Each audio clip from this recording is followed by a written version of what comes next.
선수가 해병 물건 최대. 자, 한 번에 승격을 하는 김승찬 선수 자리 잡고 있는 이 공성차 이렇게 되면 너무 아플 수 있어요. 그럴 때는 공격되는 메카닉 병력이 오히려 압도적인 활약 발휘할 수 있고요. 마치 되기 직전 타이밍이었는데 공격 타이밍이거든요.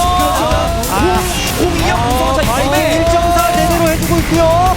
자, 내리전이 잡혔고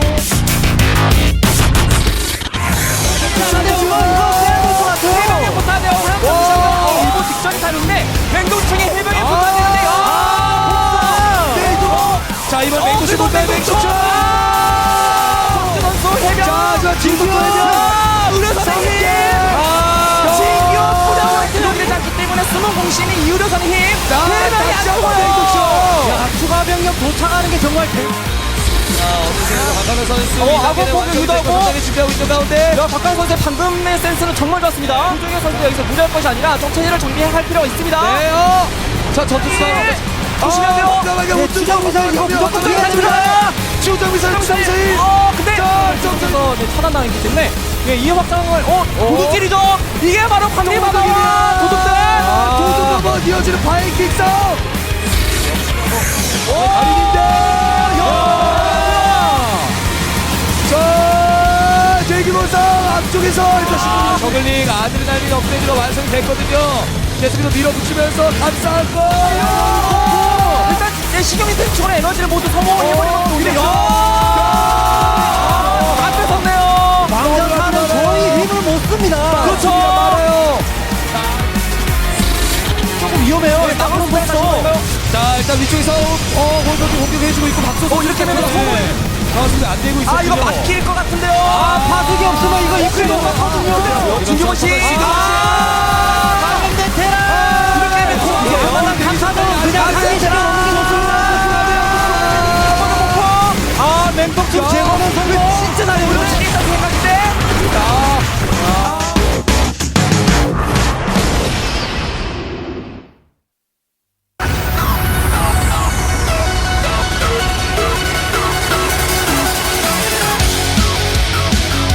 All right, welcome everybody to the GSL Code A. With that rock and rock music, we have begun. It is the round of 8 today.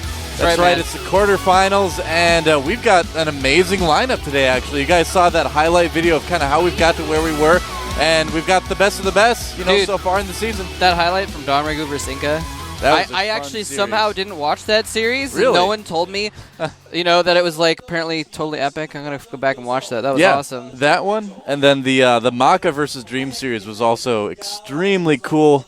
Game 1 was like the longest game in GSL history, so that was a lot of fun too. I am Doa. With me, of course, is Moletrap, and we are ready to bring you guys the round of 8. Thanks to Pepsi and G-Skill for sponsoring the GSL. Without those guys, it'd be a very boring affair, wouldn't it? Well, without them, someone else might have sponsored. Yeah, that's true, but So, I like Pepsi and I like But with Ram. them, Yeah. we got an awesome tournament going on here. The GSL Code A round of 8, the quarterfinals. It's going to be off the hook, and, this is the part where, the chaff has either been eliminated to Code B or is going to be in Code A next season, and the wheat is going to be playing today for a chance to go to the semifinals. Now, all of these folks today are already in the up and down matches at the very least. But so that means kind of two things. In a sense, the pressure is off a little bit because people are like, all right, I already got up and down matches. I'm good. But in another sense, the pressure is on because that means they're a couple wins away from getting Code S automatically. The winner of Code A actually just gets seeded straight into Code S. Definitely true. And, Let's take a look. Yep, here's our matches for today. The entire round of 8. GanZI versus Czech is going to start us off.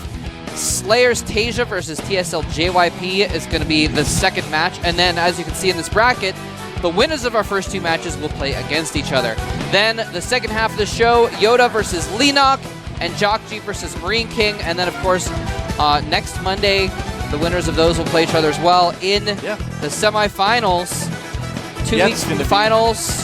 It's going to be pretty awesome. I'm just excited about every one of these matches today. I mean, our first match, GanZI versus Czech Prime, that we see a new Terran player coming in. He's made a lot of waves. He's gotten a lot of wins.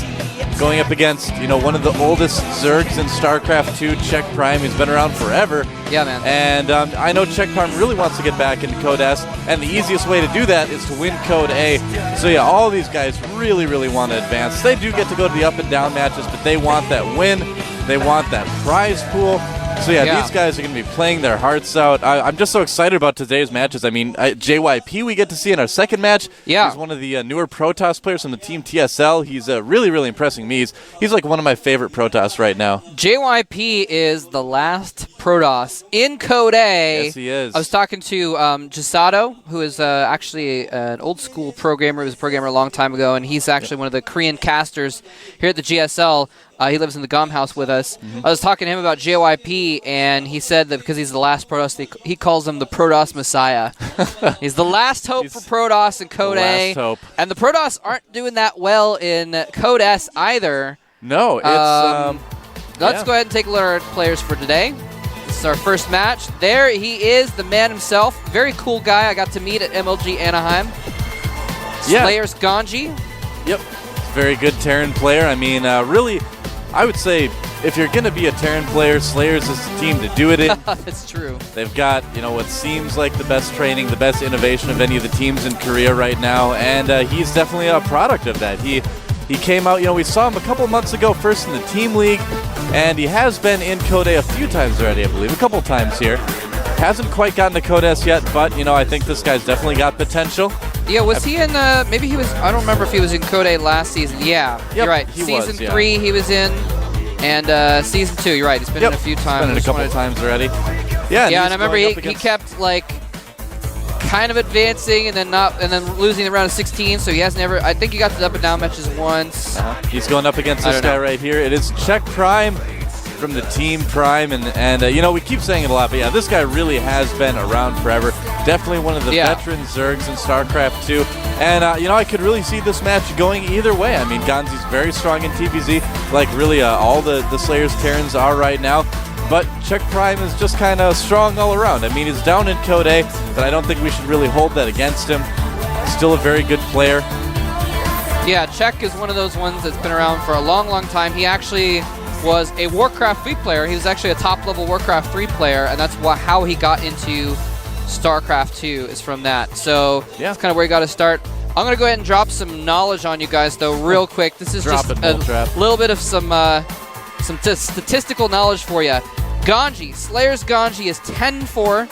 He has a 71% win rate versus Zerg. The only Zerg who has ever beaten him in a best-of series was Dongregu. Actually, no, that was not a best of series. Those were GSTL matches. Never mind. He's beaten every other Zerg in GSTL or in a best of series, including Lucira, including Fruit Dealer. He beat Lenok. So, GanZI very strong. Czech, on the other hand, is 13-23 with a whopping 36% win rate versus Terran. It's not quite as high, is it? No, not quite as high as 70. So, point being, if you're going to look at the statistics, it's going to favor GanZI. The first map is going to be Belshir Beach, by the way. Let's go ahead and get started and see if the statistics will tell the truth or if Czech can bring it home.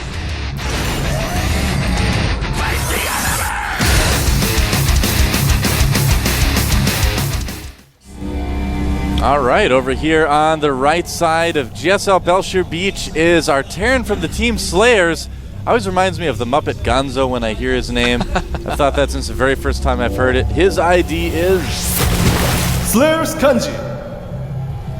So I want to call him the Gonzo Terran, but I don't know. He has to like play crazier before I can really call him that. He's pretty. You'd have to play right crazy now. and also be from outer space. That's true. He has to have a big, long blue nose as well. Over on the left side of the map is a player who is blue, but not a Muppet. Czech Prime win. I wanted to do a little bit more with that intro. It didn't quite work. He's blue, but not a Muppet. That's an apt description. There you go. That's Czech Prime. All right. So GanZI, by the way, just to drop some more knowledge on you guys while things are getting warmed up here, he actually beat Bonbon. What is this? And Fruit Dealer. What's going on? It's a proxy Rax. That is a proxy Rax. Interesting. And this is something we haven't seen too much in the GSL lately. I'm curious if he's going to follow it up. Well, he's already building a second one back home, so this is just going to be a lot of 2 barracks pressure. He's going to put a lot into this. Question is, will the drone scout it Probably. Probably not if he yeah, just it's turns into a gonna go for hatchery. an expansion. He's not going to see it. 15 hatchery there for Czech. Yep. And GanZI, yeah, you know, starting off with some shenanigans right off the bat. And it's a nice way to start off a series, put your opponent on the defensive, you know, make them think for the rest of the, even if this doesn't pay off, the rest of the series. Did you see what I just saw? He's getting a gas right now. GanZI is actually getting a gas as well. Huh. Interesting. All right. So there's the first bunker here. He's going to be producing Oh, you know what? submarines. I think he probably wants to make a Reaper, I would imagine, out of his barracks back at home. And this possibly? is still out of Czech's vision, by the way. You know what? Yeah, he only has one barracks, actually. That's his only barracks, so he might get a factory in his main after this. I was looking at the mini-map, and I mistook a supply depot for a barracks. So never mind, just one barracks. Yeah. There's the bunker there. He's getting one gas That's as well. so hilarious that he doesn't actually see it. Yep. So probably going to follow this up with Hellions, and afterwards probably make a factory and make a couple of those to stay safe as he floats his barracks back after. Now look at this. He's being so. Oh no, don't do it! Late for the hatchery to finish. Well, he's probably gonna let it finish anyway, actually. But he sees that second bunker now, and is he gonna cancel that, or is he gonna try and break this pressure? He lets the hatchery finish. He's gonna put down a spine crawler probably as soon as his pool finishes. Yep, he's got 8 lings on the way right now. 2 queens as well. That's gonna help out quite a bit. But yeah, the second bunker is almost finished right now, and the factory is getting built by GanZI as well. I don't know how he could possibly break this with 2 bunkers there with really good positions so they cannot be surrounded. Well, he's going to have to use the spine crawler. I mean, he's going to have to build it and then get in that position where it can just barely outrange the Marines. And that combined with the links might be able to do it, but that hatchery is already at half life, Moltrap. I don't know. No, that hatchery's going to die. Yeah, I think Czech Prime might lose it. He's running out of time. And that's why I was like wondering why GanZI showed his hand before the hatchery finished, because he had a chance to cancel it. Yep. Goodbye, hatchery. I don't know. Queen is out. 150, 100 hit points left. He's gonna have to go right now. Is he gonna be able to save the hatchery? And he is gonna attack that bunker. He needs to.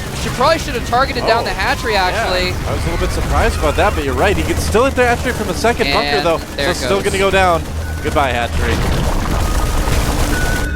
Nice try there by Czech Prime, but it wasn't enough. And yeah, so that puts GanZI, way ahead, needless to say. Yeah. He's walled off with that factory. He's going to get those Hellions out, like I mentioned earlier. Help him kind of stay a little bit safer. Now, Czech Prime's getting a Roach Warren right now. That's going to be helpful against the Hellions. Pretty decent against the Marines. But it's just going to be really difficult to keep up with the Terran that's going to be, expanding pretty soon, like GanZI probably will decide to do most likely.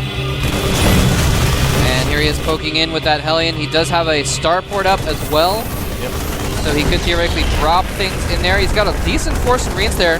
But yeah, 6 roaches on the way are going to clean up this force at his front door very easily with the link support. Yeah, he's going to want to pull back, and that's exactly what he's doing right now, actually. Yeah. Smartly done.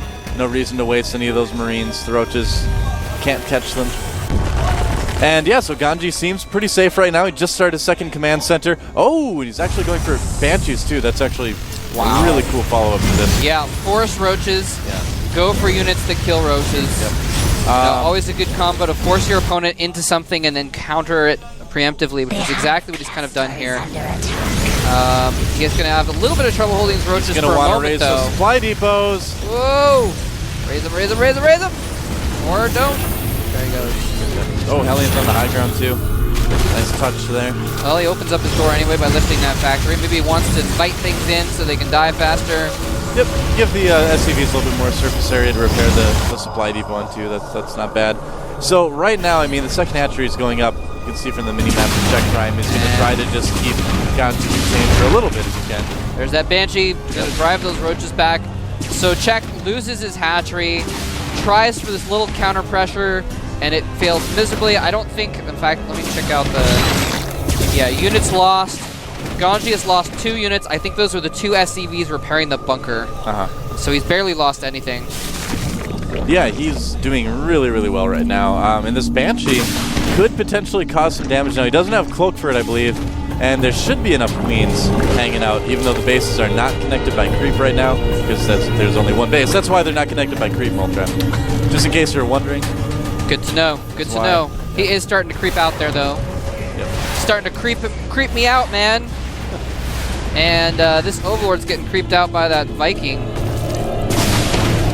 Banshee just doing some work in the main, he's actually supply blocked check as well, but he has those 2 queens. So it's going to be fine. He only produced the 1 Banshee just to kind of scare him and clear out roaches, get map control, and make sure that Czech can't move out on the map for a while, even if he wants to.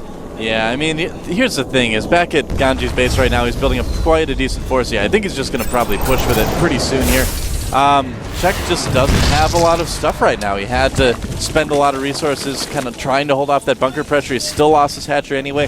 Had to spend money replacing that. Now he's spending money on spore crawlers and an evo chamber, queens, and all that's going to add up to a very, very hard time holding off of GanZI's push when it finally comes. And don't forget Overlords, because Czech has been supply blocked until just a moment ago. GanZI currently has more than double the supply of Czech. Actually, Czech just brought it to just above double, just under double. But yeah, GanZI is way, way ahead. And he's actually got a force going across the map here. He might just go in and kill Czech right now. Yep, Czech's got trouble. GanZI's making it double. That's right. Oh no. Large force of Marines. That Viking is going to be annoying as well. All right. And here he goes. And yeah, so can Czech hold this off? That's a lot of siege tanks there now. Does GanZI have siege mode? I would have to assume he probably does. He actually does not. He probably doesn't even matter. Doesn't make a bit of difference, guys. The 3 queens coming in here trying to fight things off, but there's just nothing in front of them. The lings and roaches are all dead. The hatchery is going to go down. GanZI even keeping his air units out of range of that spore crawler. Yep. The Banshee did die to queens, but Czech is just, his base is in tatters, and GanZI's economy is booming. He's got another army this big at home waiting to move out, just in case this doesn't kill him anyway, just in case of a counterattack. Trying to get that surround with the drones and the lings, but there we go. Yeah, even picking up the tank, didn't lose hardly anything, and GanZI absolutely crushes Czech Prime in that game 1. Nice little bit of cheese there with that barracks, proxy barracks. Really nicely done by Slayer's GanZI. And Czech's got to be kicking himself after that. I mean, GanZI lost 6 units that whole game. 6 units. That's got to be an achievement if it's like we're talking single player here. Yeah. I don't know, man. Yeah, that was, I think, crushing was the word that you used. That was a crushing win for GanZI there. Yeah, absolutely. I mean, I think a lot of people are kind of expecting GanZI to take this series, and you know, a game like that isn't really indicative of how good these players are against each other. I mean, in a certain sense, if Czech had scouted that barrack slot earlier, would have been able to respond. Cheese probably wouldn't have worked, and we would have gone into a much longer game, which on a map like Belcher Beach has been kind of traditionally a little bit better for Zerg. So we'll have to see what happens on the second map. It's going to be dual site. I don't know, what do you think? Think we're going to see something different in the second map? Yeah, I mean,